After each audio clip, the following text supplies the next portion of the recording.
Hello everyone, welcome back to my channel Rithvika wonders. Summer series day 6. So day 6లో ఈరోజు మనము chicken pizza అయితే చేసుకున్నాము. అది కూడా చాలా హెల్దీ వేలో అయితే చేసాము. మన వీడియోస్లో డే 1 నుంచి అయితే హెల్దీగానే మనం రెసిపీస్ అయితే చేస్తున్నాం కదా. సో ఈరోజు కూడా గోధుమ పిండితో అయితే చికెన్ పిజ్జా అయితే చేశాను. సేమ్ డామినోస్ పిజ్జా ఎలా ఉంటుందో అలాగే టేస్ట్ అయితే వచ్చింది. సో ప్రాసెస్ మొత్తం వీడియో లాస్ట్ వరకు స్కిప్ చేయకుండా చూడండి. మొత్తం యాజ్ ఇట్ ఈస్గా అలాగే చేయండి. నేను చెప్పే ప్రాసెస్తో అయితే 4 పిజ్జాస్ అయితే చేసుకోవచ్చు అనమాట. సో ఒక ఫ్యామిలీ మొత్తానికి అయితే చేసేసుకోవచ్చు. సో ప్రాసెస్లోకి అయితే లేట్ చేయకుండా వెళ్ళిపోదాము.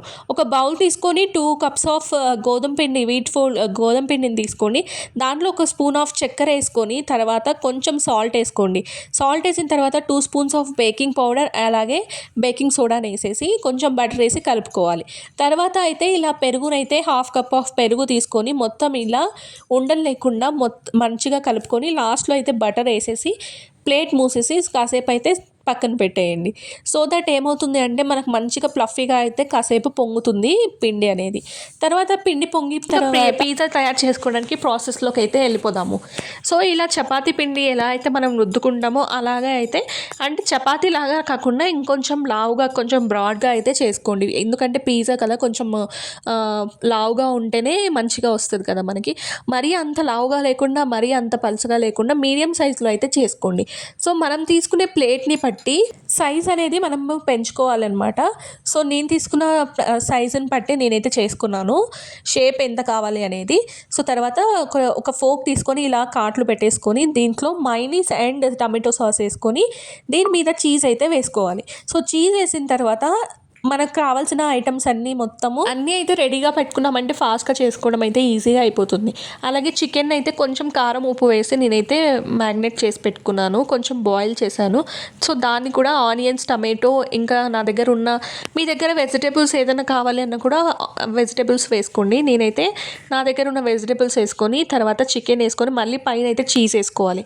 సో నేనైతే 2 వేస్గా చేసుకున్నాను అనమాట. ఒకటి స్టవ్ మీద చేశాను, ఇంకొకటి అయితే ఓవెన్లో చేశాను.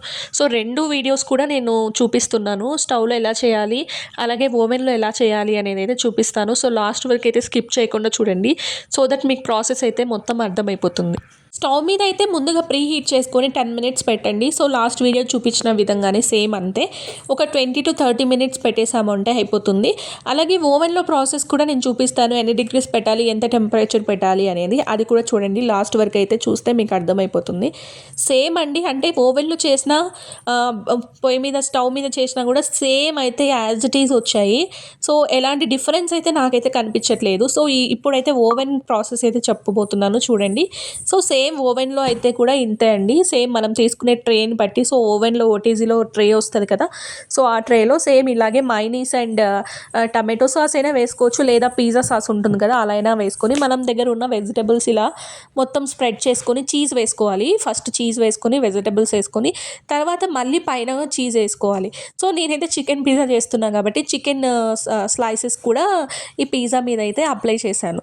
సో మీరు మొత్తం ఇలా స్ప్రెడ్ చేసుకొని మంచిగా పైన కూడా చీజ్ వేసుకోండి, చీజ్ పక్కన పోకుండా చేసుకోండి. సో ఇలా ఓటీజీలో అయితే చేసుకోవచ్చు కదా మనము. సో 170 degreesని 15 minutes అయితే పెట్టాం మేము చూడండి. సో 170 degrees 180కి పైన ఉంటుంది కదా 170, సో దాన్ని పెట్టేసి 15 minutes అయితే పెట్టాము.